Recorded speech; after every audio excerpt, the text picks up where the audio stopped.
In the heart of Accra's bustling streets, a young man's single act of kindness, paying for a stranger's palm oil from his meager wages, unlocks a destiny he never imagined, leading to a billionaire's mansion and a laugh that defies all odds. In the bustling city of Accra, Ghana, a young man named Kofi struggled to make ends meet. He worked as an attendant at a large supermarket, wearing a bright blue uniform with a name tag reading Kofi Attendant. The sun blazed outside, and the busy streets of Accra hummed with life, cars honking, vendors shouting, and shoppers rushing by. Kofi, however, kept his warm smile, helping customers find items and arranging shelves during his third week on the job. Behind his cheerful demeanor hid a heavy heart. Often that 18, after a car accident claimed his parents, Kofi lived alone in a cramped room in a poor neighborhood where the roof leaked and stray dogs barked at night. During his lunch break, he sat on a bench outside, holding a warm soda, staring at the ground. A year ago,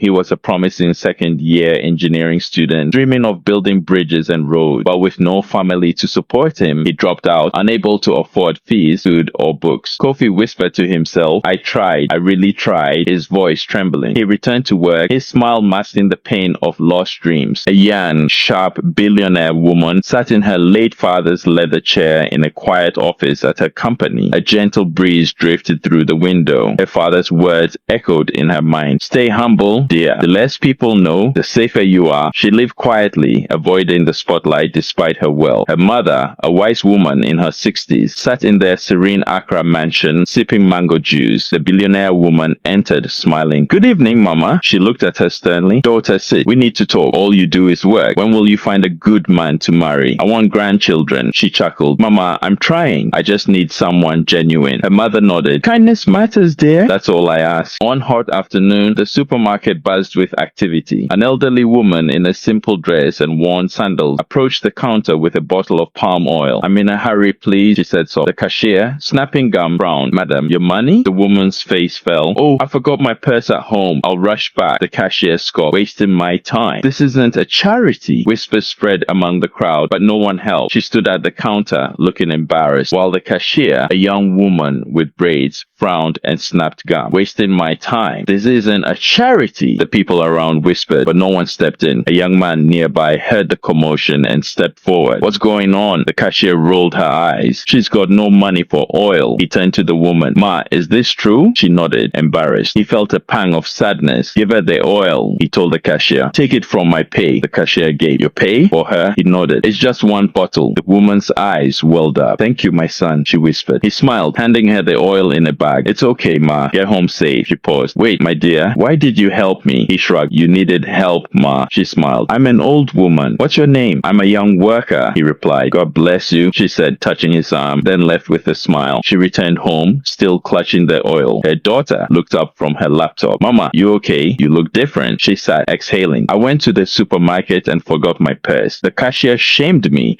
but a young man paid for my oil from his own salary." Her daughter's eyes widened. "He did that?" She smiled. "An angel, so kind. He's a young worker." Her daughter stood, jaw tight. "No one treats you like that in a company I own shares in." She calmed her. "Focus on the good, dear. He's rare. I want to thank him." Her daughter nodded. "You will, Mama." She called her trusted guard. "Find out everything about a young worker and attendant at the supermarket. He helped my mother." The next day, a guard watched the young man at work, smiling, helping an old lady with her bags, tying a child's sandal. Co-workers said, "He's the kindest here. He suffered but never complains." The guard followed him to his humble home, observing his routine for days: work, help, sleep alone. The guard followed him to a quiet street, watching him enter a cramped room in a small compound. For 2 more days, he returned, noting the routine: work, help others, go home alone. The guard reported to his boss, "He's clean, ma'am. Lost his parents last year. Lives alone, works hard, never begs." The boss read the report, heart heavy. "Often alone, yet so kind," she murmured. Staring out her window, she whispered, "I lost my dad and it hurt, but he lost everything and still helps others." "Who are you, young worker?" One evening, the young man trudged home, exhausted. A sleek black car honked and pulled beside him. The window rolled down, revealing the elderly woman's warm smile. "Hello, my dear. Remember me?" His eyes lit up. "The oil lady," she laughed. "Yes, I'm an old woman.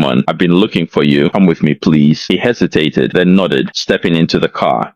They drove off, the young man sitting beside her, curious but calm. The car moved through the streets of Accra, passing markets and lights. They arrived at a grand Accra mansion, glowing with lights and surrounded by palm trees. Inside, she said, "I forgot my card that day. The cashier shamed me, but you stepped in, no questions asked." That touched me. He smiled shyly. "It was nothing, Ma." She shook her head. "It was everything." She handed him an envelope of cash and a box with a gold watch and ring. "A small thank you," she said. His eyes watered, but he pushed them back. "No, Ma, I helped because you needed it, not for this." She stared, touched. "You're different, young worker." The billionaire woman stepped in. "Mama, this is him." She beamed. "Yes, meet the kind young man." He bowed. "Good evening, Mom." She smiled. "You helped my mom. Why refuse the gifts?" He replied. "It was the right thing, Mom." She nodded. "I have a job for you. My personal assistant with a house and good pay." His jaw dropped. "But I didn't finish school." She smiled. "We'll train you and enroll you in an online university if you want." Tears of joy fell. "Yes, ma'am. Thank you." He thrived as the assistant, organizing files, calls, and meetings flawlessly. At night, he studied online. Determined to earn his degree, the billionaire woman noticed, asking, "How are you so good at this?" He replied, "I had to grow up fast, ma'am. Every job taught me. I won't waste this chance." She smiled. "You're incredible." She began to notice him more, stopping by to ask, "How's your day?" The mother sat in the living room, holding tea, thinking. She noticed her daughter's eyes brighten around the young man, her voice softened. She knew that look, love. One morning, the young man arrived at the mansion with an urgent report. A maid opened the door. "Good morning, Ma," he greeted the mother. She smiled warmly. "My dear, you're welcome." She took him aside. "Would you consider marrying my daughter?" He froze, heart pounding. "Ma, I don't know what to say." She smiled. "Think about it, dear." She took him to the couch. "I've seen the peace you bring, the respect. Would you consider it?" He nodded slowly. "Okay, Ma, I'll think about it." Weeks later, he sat in his office, typing, lost in thought. Could I marry someone like her? He wondered. The billionaire woman grinned. "You talk to yourself now?" He laughed. "You startled me, Mom." She asked, "Any plans tonight? Join me for wine?" He smiled. "As long as no reports, I'm safe." They laughed.